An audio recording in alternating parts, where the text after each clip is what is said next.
آج ہم بات کریں گے میت کو حنوط کرنے کا طریقہ جو واجب ہے۔ اگر میت کو حنوط نہ کیا تو آپ کا یہ واجب رہ جائے گا اور آپ گناہ کے مرتکب ٹھہرائے جائیں گے۔ بعض افراد بعض علاقوں کے اندر لا علمی کی وجہ سے وہ اس عمل سے محروم کر دیتے ہیں اس میت کو اور اسے حنوط نہیں کرتے۔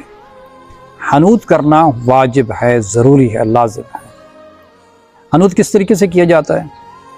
آب کافور 7 اعضاء کے اوپر لگانا واجب ہے۔ کون سے 7 اعضاء؟ فرمایا وہ 7 اعضاء کہ جو حالت سجدے میں زمین پر لگتے ہیں: پیشانی، دونوں ہاتھوں کی ہتھیلیاں، دونوں پاؤں کے گھٹنے اور دونوں پاؤں کے انگوٹھوں کے سرے۔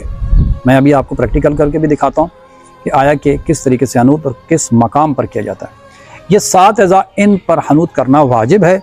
اس کے علاوہ باقی جو اعضاء ہیں، مثلا ناک پہ حنوط کرنا مستحب ہے، جوڑ جو جسم کے جوڑ ہوتے ہیں ان پر حنوط کرنا جو ہے وہ مستحب ہے۔ مثلا یہ بازو کا جوڑ ہو گیا، اس کے علاوہ یہ جوڑ یہاں پر ہو گیا، یہ شولڈر ہے، ٹھیک ہے، اس کے علاوہ گھٹنے ہیں۔ اسی طریقے سے جہاں پر بھی آپ کو جوڑ جو ہے وہ نظر آتے ہیں تو فرمایا وہاں پر حنوط کرنا مستحب ہے۔ اس کے علاوہ اگر اب آپ کے پاس کفور بچ جاتا ہے تو اب وہ آپ سینے کے اوپر جو ہے وہ ڈال دیں۔ تو آئیں اب ہم آپ کو پریکٹیکل کر کے دکھاتے ہیں کہ میت کو حنوط کس طریقے سے کیا جاتا ہے۔ تو سب سے پہلے ہم پیشانی کے اوپر حنوط کریں گے۔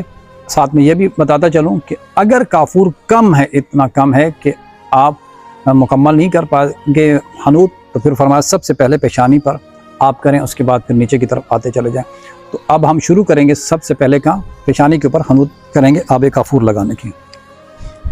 یہ ہے میرے پاس کافور۔ اب میں سب سے پہلے جو ہے وہ ماتھے کے اوپر لگاؤں گا۔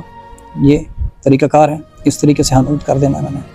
اس کے بعد اب آ گیا ہاتھوں کی ہتھیلیاں، میت کے ہاتھوں کی ہتھیلیوں کے اوپر حنوط کریں گے، دائیں سائڈ بائیں سائڈ والی، یہ ہو گیا۔ اس کے بعد یہ گھٹنوں کے اوپر جو ہے وہ ہم حنوط کریں گے۔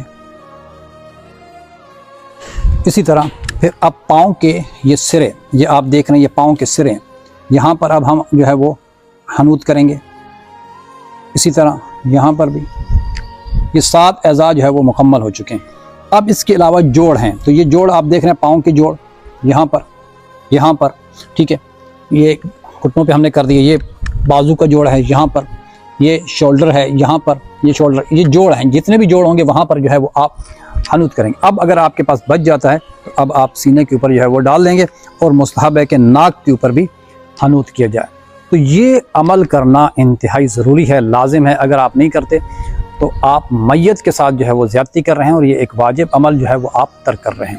اس کے علاوہ وہ بچے یا بچیاں جو قرآن مجید کی تعلیم حاصل کرنا چاہتی ہیں، درس تفسیر، نہج البلاغہ و دیگر کتب کا مطالعہ کرنا چاہتی ہیں اور پڑھنا چاہتی ہیں، جہاں آپ دنیا کی تعلیم حاصل کرتے ہیں وہاں آپ کی ذمہ داری ہے کہ آپ دین کا علم بھی حاصل کریں، حلال اور حرام کو سمجھیں۔ مناسب ہدیہ لے کر جو ہے وہ پڑھایا جاتا ہے، ٹیچر کا انتظام موجود ہے ہمارے پاس، لیڈیز ٹیچر بھی ہیں اور جینٹس بھی ہیں ہمارے پاس۔ آئیں ہم سے رابطہ کریں، اپنے بچوں کو دین کی تعلیم سے آشنا کروائیں۔ والسلام ورحمۃ اللہ وبرکاتہ۔